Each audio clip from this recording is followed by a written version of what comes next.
I've got a special message for fathers today. It's time for The Line of Fire with your host, biblical scholar and cultural commentator, Dr. Michael Brown. Your voice for moral sanity and spiritual clarity. Call 866-34-TRUTH to get on The Line of Fire. And now, here's your host, Dr. Michael Brown. We've got a lot of ground to cover today, and the phone lines are open, 866-34-TRUTH. This is Michael Brown. For those watching on YouTube or Facebook saying, Dr. Brown, why are you in a jacket and tie? Well, I'll explain. I had it on earlier today, and I said to my team, why don't we keep it on? So here we are, jacket and tie, but same voice as always. You can call, talk to me about any subject under the sun, 866-348-7884. But we've got a lot of ground to cover. I want to talk to you about Father's Day and about being physical fathers and natural fathers, the importance of that. Also, some drawing stats I want to share with you, too. I want to talk about an outrageous case taking place in Canada that you would want to know about. Give you an update about what happened over the weekend with Los Angeles Dodgers and the Sisters of Perpetual Indulgence, and maybe one or two other things. But first, it is June 19th, which is Juneteenth. Juneteenth, an abbreviation for June 19th. What's interesting is I can honestly say that I don't remember hearing about Juneteenth growing up. Don't remember hearing about it. And certainly in school, we're not hearing about it because we're out of school. It's summer. I did a poll on Twitter. I just started it. I should have started it earlier. But just curious about this, I posted on Twitter. It's within the last half hour. We've got our first 165 votes. Do you know the significance and meaning of Juneteenth? Now, some of you are shaking your heads like, what do you mean? Who doesn't know? And others are shaking their heads like, yeah, what is that? So I gave three choices: of course, nope, and not 100% sure. So, of course, that's 46%. Folks said, of course, they know the significance and meaning of Juneteenth. 29%, so almost 3 in 10 said no, and almost 25% said not sure. So over half either said no or not sure. So again, some of you are shaking your heads thinking, how could that be? It is recognized as the longest-running holiday celebrated by African Americans in America, and whether it's a day of work or not, but celebrated as a holiday. It commemorates the effective ending of slavery. In 1865, federal troops arriving in Galveston, Texas, to enforce the freedom of the slaves. Emancipation Proclamation, 2.5 years prior to that.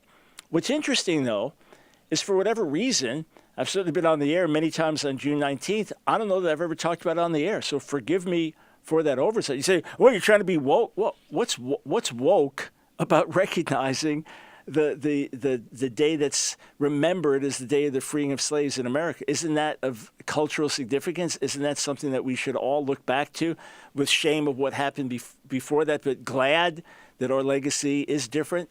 And that the gospel in our country did bring about positive change, that a true Christian spirit prevailed against a wrong Christian spirit that had supported slavery.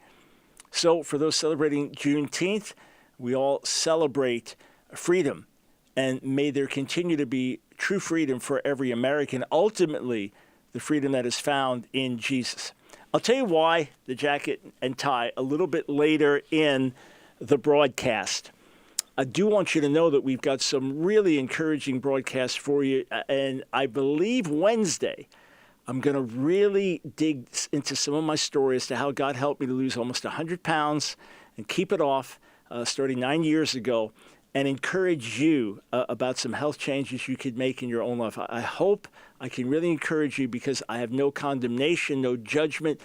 I loved the Lord when I was overweight. I loved the Lord when I was addicted to chocolate. I was used by God all this time, and yet there were strongholds in my life. So I've got some encouragement for you, some really good teaching days we will have as well. So be sure not to miss a single broadcast. Okay, fathers. We just celebrated Father's Day.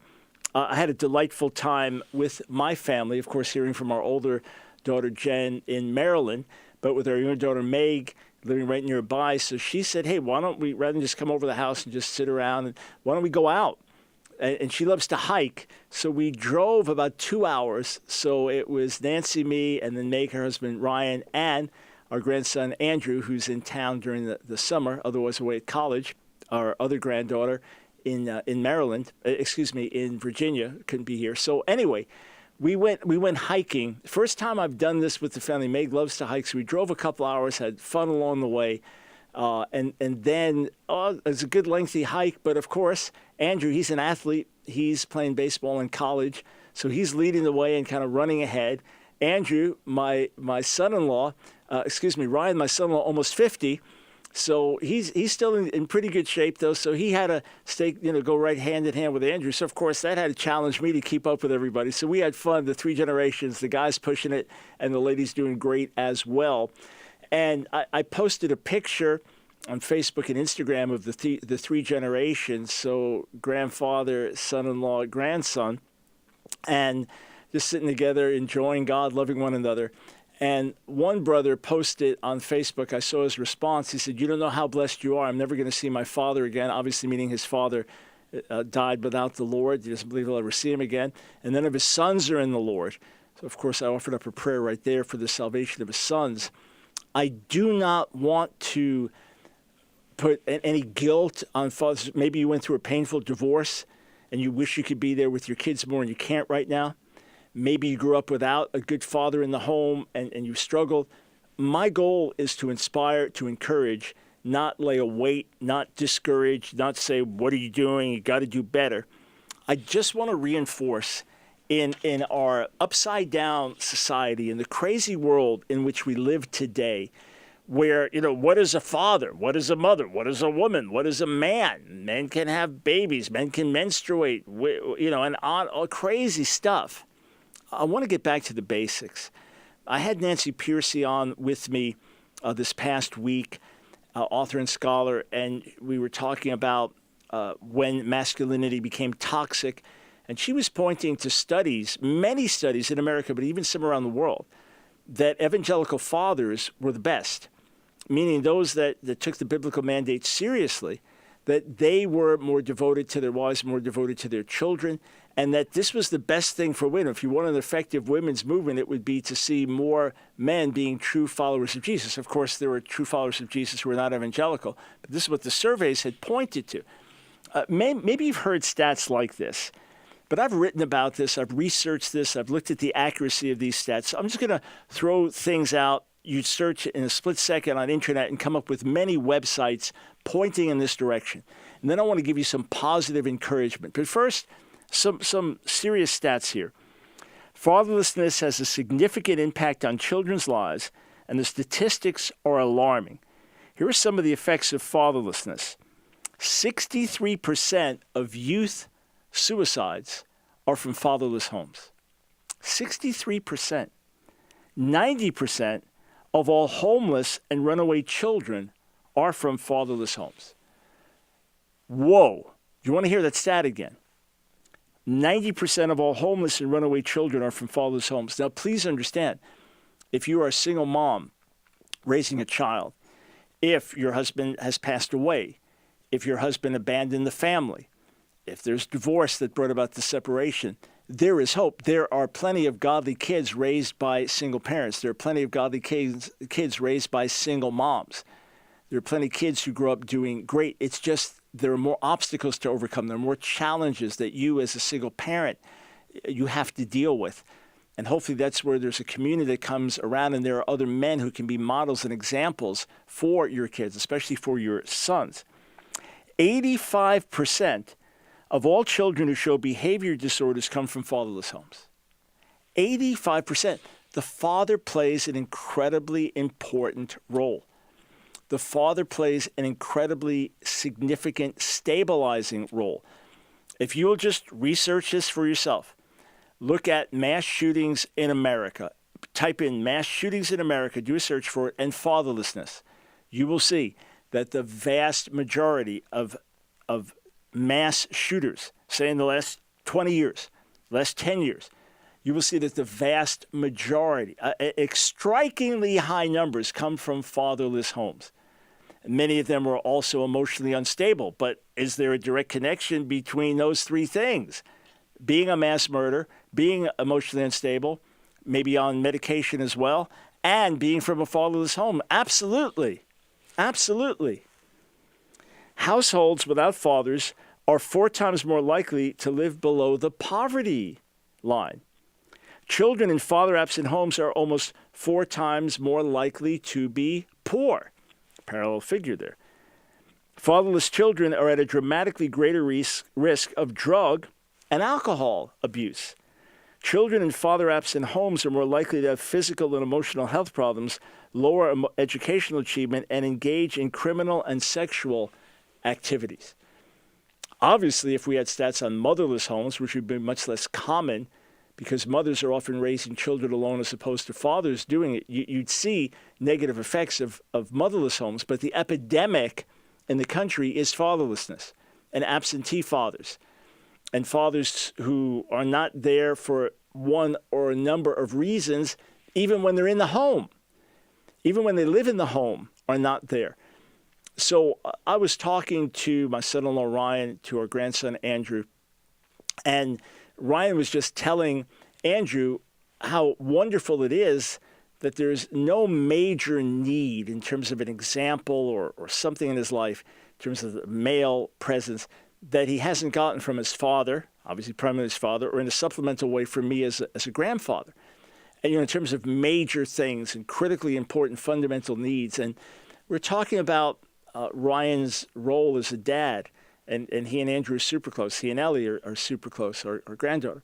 And talking about that, and the key thing that I brought up was Ryan not just being available, but being present.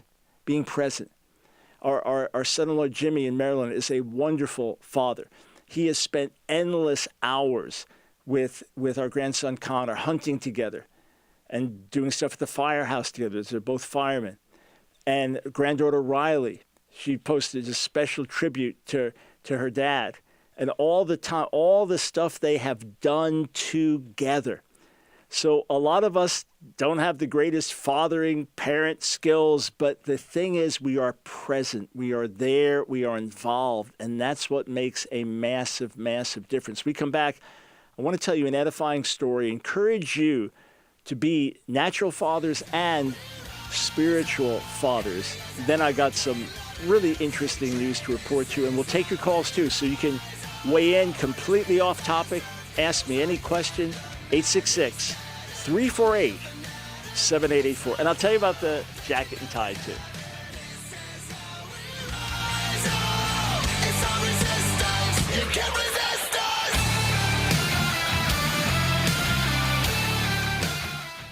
Hey friends, Michael Brown here. Many of you know about the radical health transformation in my own life. Starting August of 2014, went from 275 pounds to 180 pounds, less than 8 months, not by dieting, but by radical lifestyle transformation, getting rid of the bad, unhealthy things, eating only healthy foods. I've kept it up by God's grace now for 9 years, going from 3 headaches a week to no headaches in 9 years. Blood pressure as high as 149 over 103, now maybe 105 over 70 on average. I mean, radical transformation. And I encourage you to look at your life, look at your diet, ask, are you going in the right direction, or do you need to make some changes? I also want to help you on a very practical level. I have added into my life as well some great supplements from our co-sponsor, TriVita. In fact, that's why we work with them, because I have personally benefited from these as well. I want to commend to you 3 in particular. Nitric oxide, which helps with blood flow, oxygen, energy level. MyoHealth, which helps with skeletal structure, muscle, which is really important as you get older. And Nopalea, which deals with chronic inflammation. In fact, I've learned that that's the #1 killer worldwide, chronic inflammation. I take these 3 supplements every single day. As I travel around the world, I travel with these, and I want to encourage you strongly, check them out for yourselves. 800-771-5584. Get your free online health consultation. 800-771-5584, or go to trivita.com. Use the code BROWN25. You will get a 25% discount on your entire order, whatever size it is. And 100% of your first order will go to support the Line of Fire, and more than a tithe of all subsequent orders. I use these. I commend them to you. 800-771-55. It's The Line of Fire with your host, Dr. Michael Brown. Get on The Line of Fire by calling 866-34-TRUTH. Here again is Dr. Michael Brown. So later this week, I'm scheduled to be in Germany, then one day in Latvia, so a quick overseas trip. Won't miss a day of broadcasting, so don't miss a day yourself. You will be especially blessed, in fact. But yeah, I will be taking these 3 Trivita products with me. Absolutely, traveling with them joyfully. And I mean, I love healthy eating, healthy living. 68 years old and running, up the hill with the boys and stuff, and just, hiking and being full of energy and life. That's obviously due to healthy eating. These supplements are really great, really excellent. So wherever you are, you add these into your life, and they'll help push you in the right direction. So 800-771-5584. Tell them Dr. Brown sent you, or online. Trivita.com, but be sure to use the code Brown25. Not only does it give you the discount, but it makes sure that your order, a large portion of your order, will be donated to help us reach more people and touch more great cities all around America. Okay, I remember reading a book as a new father by Gordon MacDonald called The Effective Father. And I remember one chapter that stood out to me in particular called No Day is Ever Wasted. And it's a particular relevance to me because my challenge over the years has been that very challenge about being present, being focused. As our daughters got older, now they were teenagers, they picked up on that, or picked up on Nancy pointing that out to me. So I come back from an overseas trip, and my mind is racing. I mean, I'm doing a million things. Yesterday we were walking across a field or something, and somebody in the family said, "Hey, Grandpa, what do you think?" I said, "Yeah, I zoned out. I'm writing a book, actually. We were just taking a walk, and it was kind of the end of the day, casual, but instead of just enjoying the view at that moment, I was in my head working on my next book."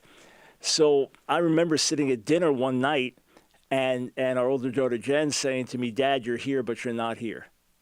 And that was my challenge. They were fine when I was away traveling. It was when I was home that I'd be focused. To this moment, Nancy's not just fine with me traveling. She loves when I travel. She fully enjoys her time alone. Absolutely enjoys her time alone. But when I'm home, I've got to be present. And I can be in the room and not present. Any of you relate to that? So this Gordon MacDonald story really ministered to me. There was someone well-known in American history from, I think, the 1800s.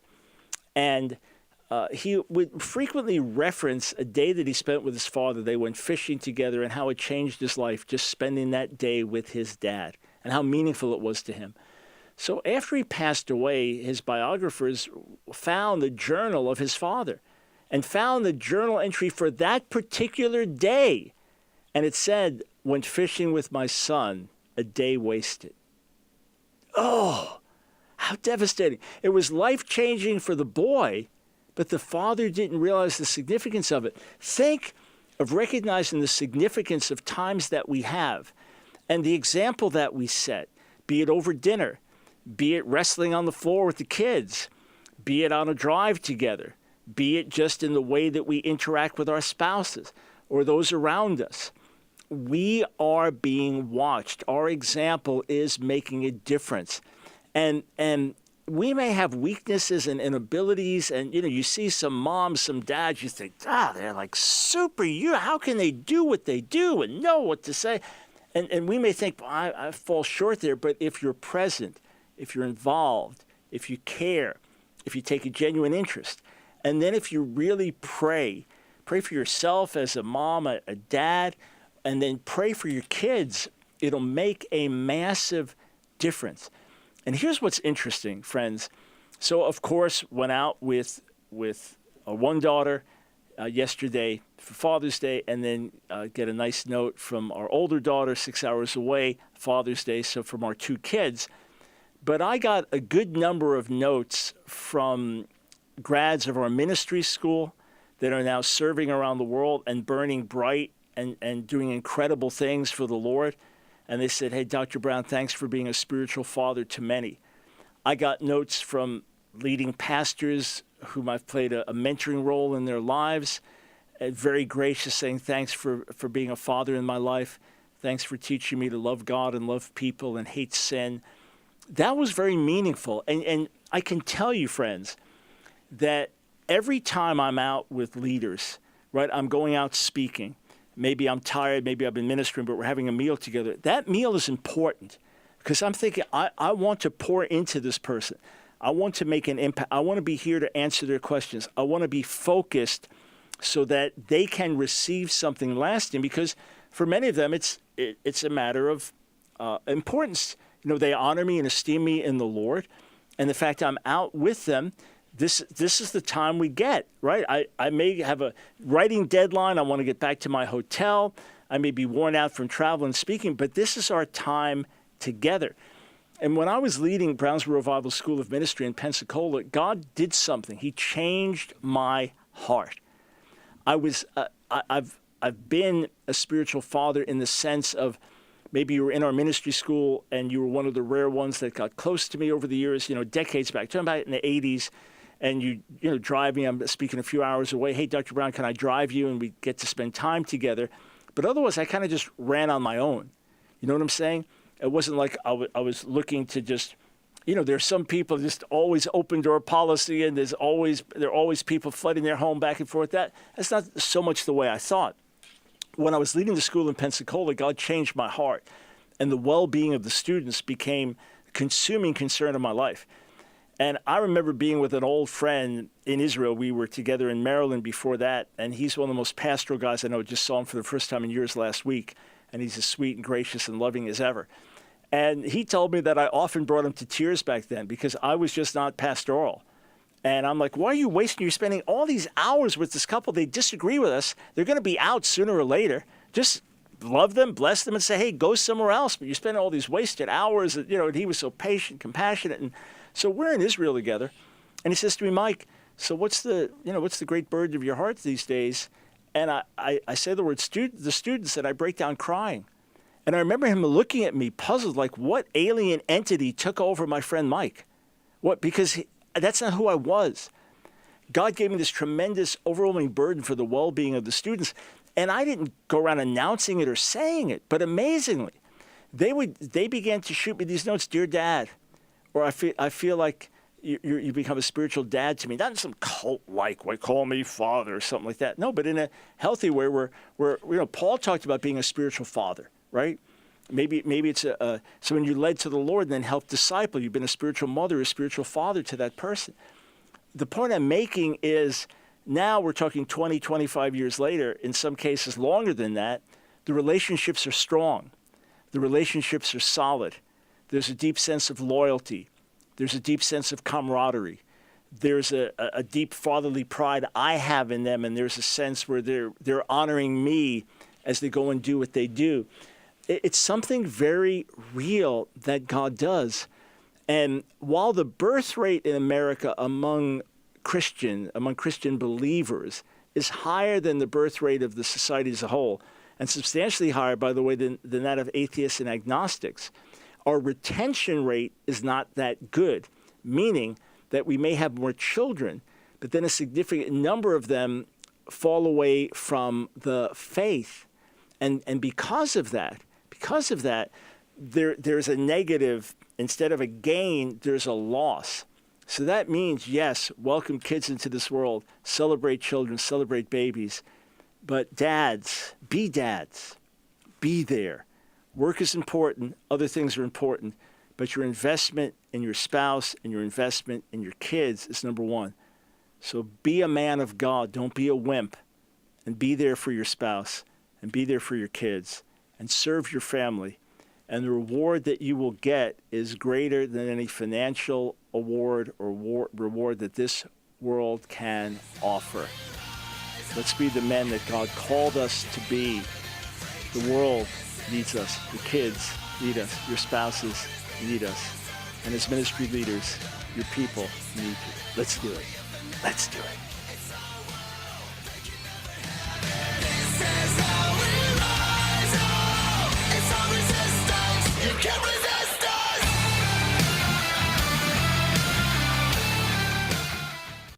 Hey friends, this is Dr. Michael Brown. I want to invite you to join our support team. Make an investment of $1 a day that will absolutely last forever.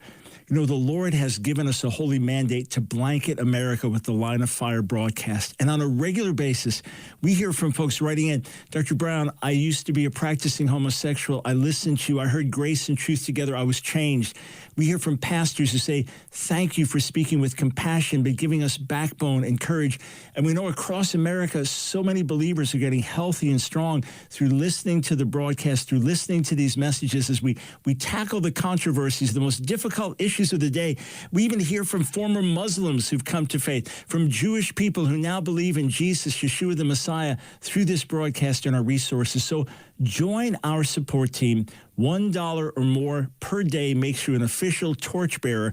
Immediately, you will get access to hundreds of hours of terrific online classes and exclusive video content. Every single month, we'll send you a brand new audio message, and along with it, an insider prayer newsletter where we'll talk about the things that are going to be coming in our ministry and share some of the amazing testimonies of the fruit that you are a part of. And when you do sign up, I want to give you 2 books as a special gift. First, Compassionate Father, A Consuming Fire. Who is the God of the Old Testament? I take the best of my Hebrew and Old Testament scholarship, wrap it together in this book that you'll find eye-opening, answering many of the questions you have. And then Revolution, my classic book that tells you how to wage war the Jesus way, overcoming evil with good, overcoming hatred with love. We are transformed. We can bring transformation to the nation. So call this number now, 800-538-5275. That's 800-538-5275. Say, I'd like to become a torchbearer, or go to AskDrBrown.org. Click on Donate Monthly Support. It's The Line of Fire with your host, Dr. Michael Brown. Get on The Line of Fire by calling 866-34-TRUTH. Here again is Dr. Michael Brown. Thank you for joining us on The Line of Fire. All right, so why do I have this jacket and tie on? 866-34-TRUTH. No, not to call in and guess. 866-348-7884 is the number to call with any question of any kind on any subject or anything you want to talk to me about or differ with me on. Give me a piece of your mind as to why I'm so wrong and deceived. Love to hear from you. 866-34-TRUTH. Okay, so I was asked today to join Bill O'Reilly on his show. So he's got an internet show, of course, used to be massive, maybe the number one guy on Fox News, and now has had an independent show for years now. Was asked to come on and talk with him about what happened with the Sisters of Perpetual Indulgence, and the event took place Saturday night at Dodger Stadium. I'll tell you about that in a moment. So we just asked the producer, what's the normal dress code? And they said, jacket and tie is normal. So here we are. Of course, I got jeans and sneakers on along with that, but that's the reason for the jacket and tie. So let me just talk to you about that for a moment. I'd written an article about why the celebration of the Sisters of Perpetual Indulgence was a step too far for many Americans. Many Americans who just didn't make a big fuss about, quote, Pride Month and just went along with things and, hey, we want to be tolerant. It's like this is an anti-Christian hate group, as Bill O'Reilly rightly said during our interview. And I likened it. Think of this. So these are men, gay men, who dress up as nuns. And, yeah, they do community good. A lot of people do good. You know, Hamas, the Middle East terrorist group, does a lot of good. They are very popular among the Palestinian people because of the good they do. Hospitals, humanitarian work. And they do that because as Muslims and as fellow Palestinians, they care about their people. That's part of it. And they have the military wing, which fights the military battles. And therefore, Hamas overall is very popular. But they do humanitarian good as well. And it's not just as a political ploy. It's because they care about their own people, right? Why not? So it's no surprise that these, quote, sisters do some community good as well. Why would that be a big surprise? But their mockery of the Lord, their mockery of Christian things, especially Catholic things, is utterly reprehensible. So, okay, why bring attention to it? Because the Los Angeles Dodgers did, because the whole nation is now talking about it. And what happened was the Dodgers said on Pride Night, this was going to be then June 17th, Saturday night, they were going to specially honor the sisters. Yeah, so different groups found out about this, Catholic groups in particular, and protested. And the Dodgers did the right thing. They pulled back and said, okay, we're not going to do it. Well, then there was an uproar from gay activists and others. Oh, I thought the drag queens were a little extreme. I thought the drag queens, that was different. I thought these Catholic mocking, Christian mocking people were different. I thought that was different than like love is love and you could marry the one you love and love wins. I thought this was different. Nah, it's all part of the same radical leftist agenda. As I've written, you can't separate the Q and the T from the LGB. Anyway, the Dodgers then capitulate and say, okay, we're going to especially honor the sisters, and they send them a public apology. So this creates even more outrage. And here's what happens. I tweeted this out, and those that are watching can see this, but here's an NBC News headline. I've got a screenshot of it, okay? NBC News, dozens protest L.A. Dodgers for honoring drag group at Pride Night. Notice that caption. Dozens protest L.A. Dodgers for honoring drag group at Pride Night. Beneath that, I have another tweet showing the crowd of several thousand people. I don't know how many thousands, but clearly thousands of people outside the stadium protesting. Largely Catholic, but other Christian in general, joining them. So how is it reported here on NBC News? Dozens protest L.A. Dodgers for honoring drag group at Pride Night. Otherwise, mainstream media didn't even cover this as a major issue. And what did the Dodgers actually do? So what the Dodgers actually did is that they brought them out 1 hour before game time. If you've been to a baseball game, how many people are there an hour in advance? Hardly anybody. Some people who show up early, they want to watch the team get batting practice and things, or just show up early, get something to eat and chill. But the stadium is still filling as the game is going on, all right? The stadium is filling as the game is going on. So you get there an hour in advance, the place is empty. That's when they gave the special celebration. If we want to talk about dozens, talk about the dozens that were there when they gave the presentation. And obviously, the Dodgers backed away from making a big deal of it, right before the game started when the stadium was packed. Very interesting. And here's what's especially interesting to me. I've been talking about this. The whole show last Monday, I talked about this a lot, is that things are shifting. Things are shifting. I've got an article I'm just finishing now with headline after headline after headline after headline after headline after headline talking about the shift in the society. I'm talking about publications like USA Today, not talking about a Christian website or a conservative website. I'm talking about publications that otherwise are left-leaning. And one after another reporting tide turning, many using the word pushback, pushback, pushback. So you have baseball players who over the years didn't speak up. They don't like the whole Pride Night thing, but whatever. They didn't speak up. Now, last year, 5 pitchers with Tampa Ray in the Tampa Ray baseball team in Florida, which is now, I believe, number 1 team in baseball in terms of record. 5 of their pitchers last year said, hey, we're not participating in Pride Night. And I understand that there have been some shifts in policy since then. But otherwise, most players kind of go along with it. But this went too far. So you've got L.A. Dodgers players and other players saying, hey, no, this is wrong. This is wrong. So be encouraged, friends. The radical left continues to overplay its hand and go way, way, way too far, because of which many more people are speaking up. Many more people are saying enough is enough. Many more people are pushing back. Here's the key thing. Let it be led by the people of God, not by politics and not by people full of hate.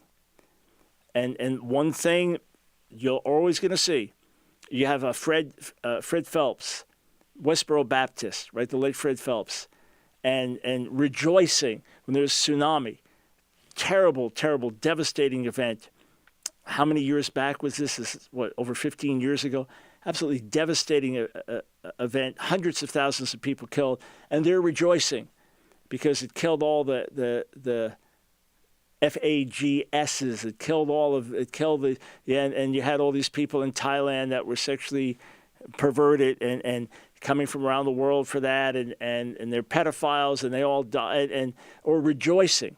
They'll rejoice when a corpse, one of our precious American soldiers is sent back from overseas, and they'd go to the funerals and protest and saying, well, it's an FAG army, and they deserve to die and things like that. And they'd be famous for their God hates FAGSs and hold these signs up and things like that.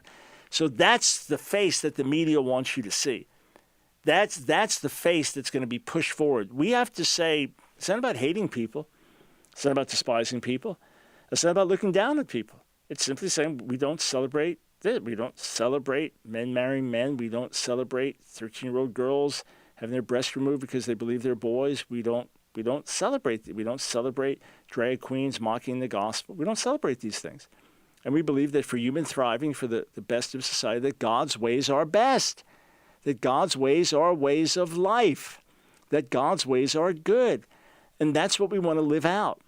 And what Nancy Pearson was saying last week, and said there's massive data to support this, that homes with solid fathers who are living out their biblical values have the greatest overall health within the family, in terms of marital health, in terms of the overall emotional health and stability of the children. But it would make sense because God's ways work.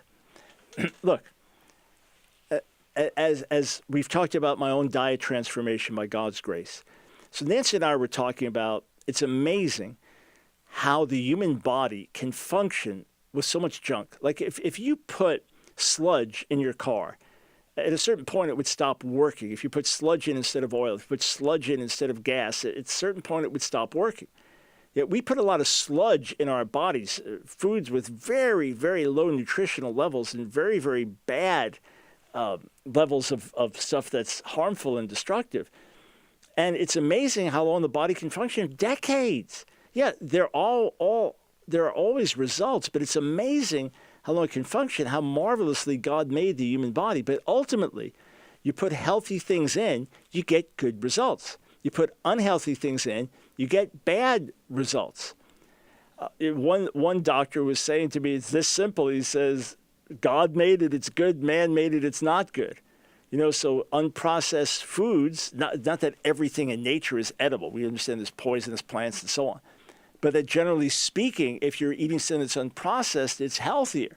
And then you're eating something that's processed and we're adding all this stuff to it, it ends up being unhealthy.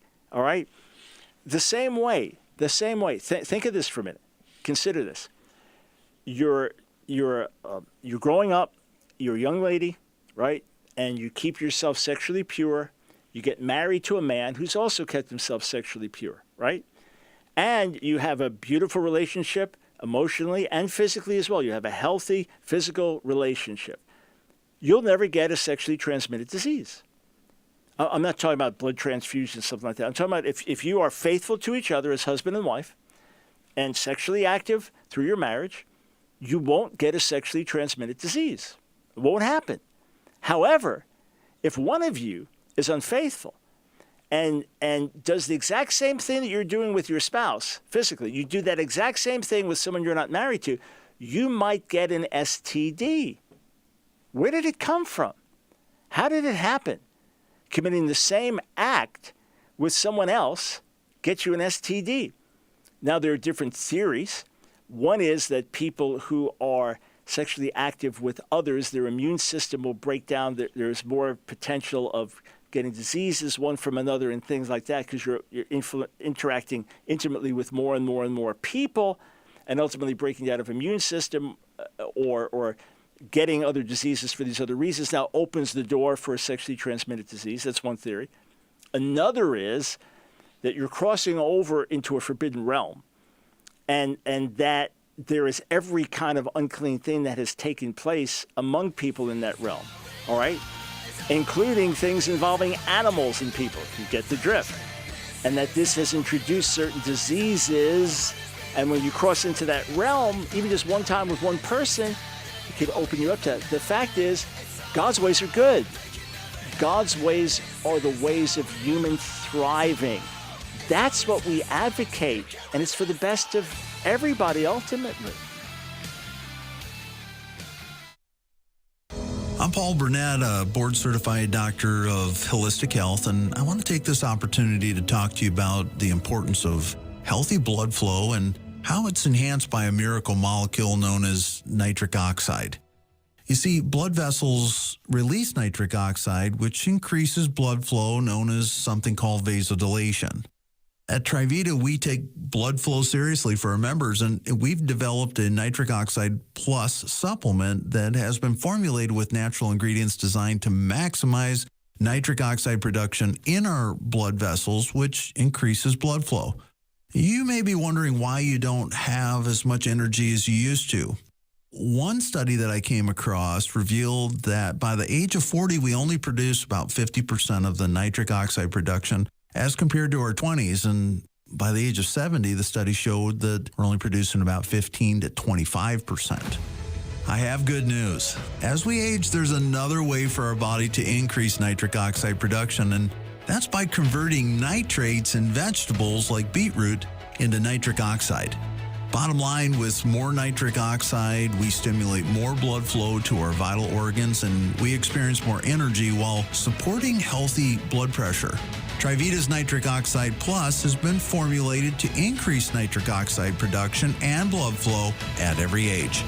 To place your order for products to support your wellness goals, call 1-800-771-5584 or online at TriVita.com. As a TriVita introductory offer, use promo code BROWN25 and receive a 25% discount on the products of your choice. Call 1-800-771-5584. 800-771-5584. May you live with greater wellness. It's The Line of Fire with your host, Dr. Michael Brown. Get on The Line of Fire by calling 866-34-TRUTH. Here again is Dr. Michael Brown. Welcome back to the Line of Fire broadcast. I just got an email during the break, and it's telling you what I'm going to be doing tomorrow night. Well, the email is not about me, but it says celebrate Juneteenth by going to see Between Mercy and Me. So this is going to be tomorrow night only, June 20th, in 750 theaters. So go to betweenmercyandme.com online to see where there is a theater near you where this is going to show. It's a great musical drama about a black man and a white woman, both of them worship leaders, living in the midst of a bit of a tense scene in their own communities because of racial tension and challenges. And it's real, it's raw, it's beautiful, it's powerful, and I play a bit role in it. Yeah, but actually my role, even though I've only got a couple little places in the actual movie, which was an honor to do it. I appreciate Craig Brown coming up with the idea and saying, hey, Dr. Brown, we got a role for you to play. In fact, Saturday night was the red carpet opening in Cincinnati. If it had been closer, I would have gone. But with Father's Day weekend and things and just a rare weekend at home to chill, I stayed back. Plus, I just got a bit role anyway. But my character plays an important role through the movie, even though I'm in the background. But anyway, I encourage you to go see it. I think you'll really be blessed by the music. It won awards for best music in a Christian production. Won some other awards as well. So I think you really enjoy the music. I think 20 new songs. That's one reason I want to go see it. Craig said it's going to be great hearing the music in the theater. And we'll bring some friends with us. But if you're able to see it tomorrow night, and I don't know how it's going to be accessible afterwards. I think it would be great for churches to play it. It's a great conversation starter and gives insight from different perspectives. And anyway, I encourage you to go see it if you are able to. That'll be June 20th, Tuesday night. So tomorrow night, if you are listening to us live. Okay, you want to hear something outrageous from Canada? I mean, really, really outrageous from Canada. Are you ready? Are you ready? Okay, here we go. Let me grab this story. Mass Resistance reported this. Unbelievable. Canadian government appeals pro-family activist Bill Watcott's not guilty verdict for, quote, inciting hatred. The trial is this week in Toronto. Unlike the U.S., in Canada, a person can be tried twice for the same crime, obsession with crushing all anti-LGBT dissent, but Bill still has his outstanding lawyer representing him. All right, so let me give you background here, all right? How long ago? 2016, 7 years ago. It's the Toronto Gay Pride Parade, and more people are saying, there's some really ugly stuff that happens in these parades. Maybe not the one in your community, but in some cases, complete nudity, in some cases, simulated sex acts. And what gets everybody upset is like, you got little children there.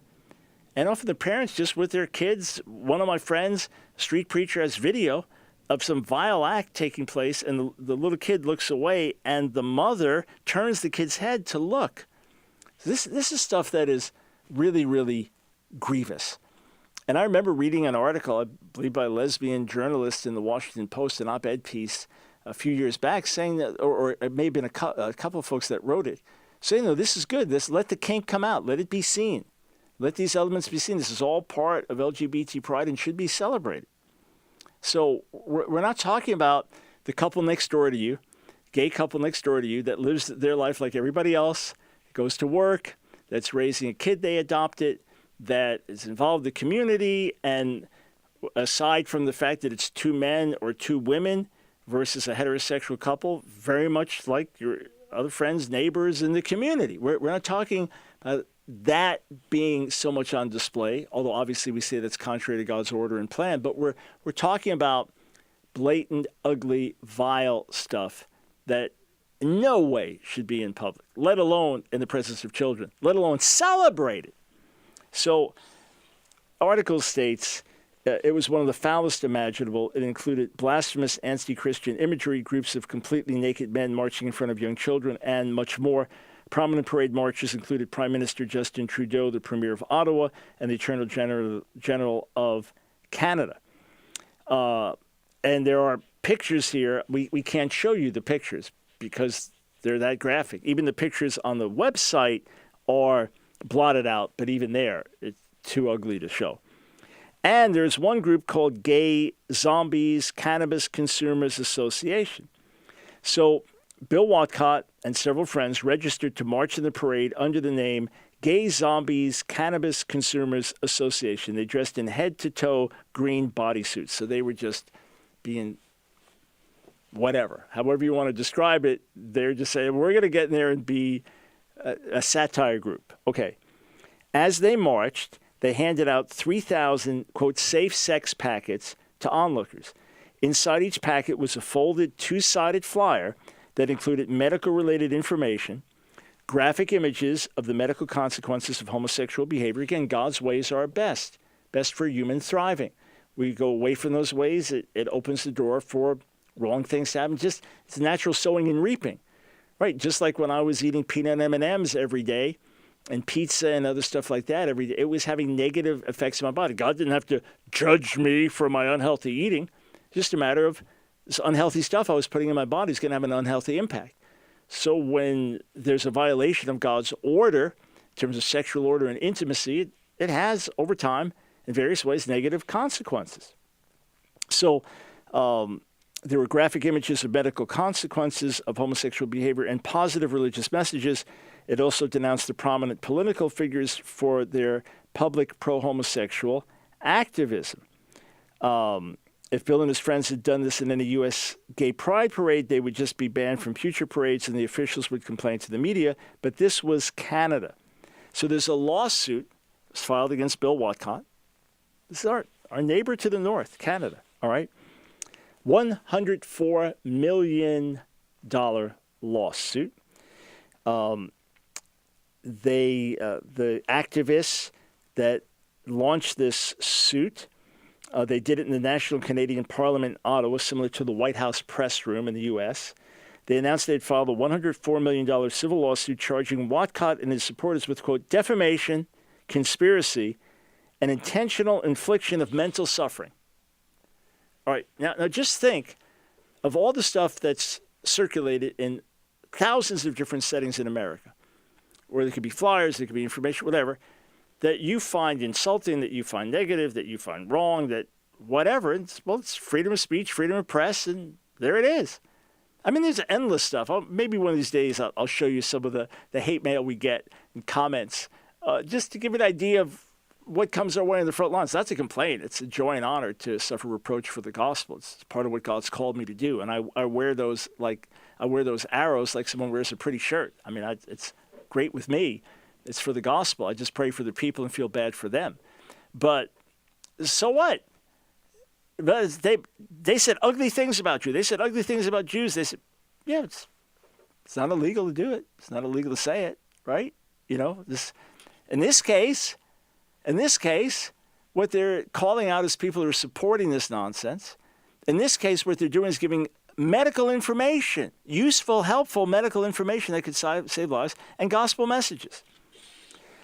So the purpose of the $104 million claim, they said, was to, quote, smoke out and extract monetary damages from the wealthy financial backers of Bill and his group. They said that Bill was being bankrolled by a cabal of big right-wing donors, because that's how the left does things. But in fact, the, quote, gay zombies accomplished their mission on a shoestring budget funded by the participants themselves. Bill freely admitted his role, but refused to name the others, who are unknown to this day. The fact is, I would get emails from friends of Bill saying, could you help with legal fees? There's no money. He had no money behind this whatsoever. Where in the world are they going to extract all this money? Because there's no money behind it. So anyway, the case drags on. 2019, after 3 years of effort, the gay activists dropped the lawsuit. But as the lawsuit was dying, the Ontario government decided to jump into the fight. In June 2018, 2 years after the parade incident, the Ottawa Attorney General formally charged Bill with the crime of, quote, inciting hatred. Then the Attorney General issued a nationwide arrest warrant for Bill, who is living in Alberta, Canada. I mean, this is just absolutely unreal for doing exactly what we described he was doing. He was held in custody for 4 days while being transported to Toronto. Calgary Police denied him food and his blood pressure medicine for 24 hours. He was denied sleep for 24 hours. This is absolutely crazy. Thankfully, Bill is able to fight back with a top defense attorney, John Rosen. I was in some interaction with him a couple years ago, finding out more about the case. October 4th, 2021, Bill's 8-day trial for willful promotion of hatred finally started. Rosen declined a jury trial. On and on. Bottom line is, he's pronounced not guilty. After all this, I mean, it's taken me a while to read all that, but think of living through this for years, the 7 years over all this ordeal. He's pronounced not guilty. And the government has appealed the decision, and they're going to be starting a case this week. Can you imagine that? After all this junk, after all these false exaggerations, these exaggerated charges, the things that would not stick for 30 seconds in America, even with all the radical left activism in our country, he's pronounced not guilty after all that, and the government appealed the decision. So let's pray for righteousness. Let's pray for God's blessing on Bill Walcott and his team, the attorney John Rosen. And let's pray for an awakening in Canada. An awakening in Canada. A spiritual outpouring on the church that will bring awakening to the nation. We'll be shifting subjects radically the rest of the week. Be with us tomorrow. It's our resistance. You can't resist.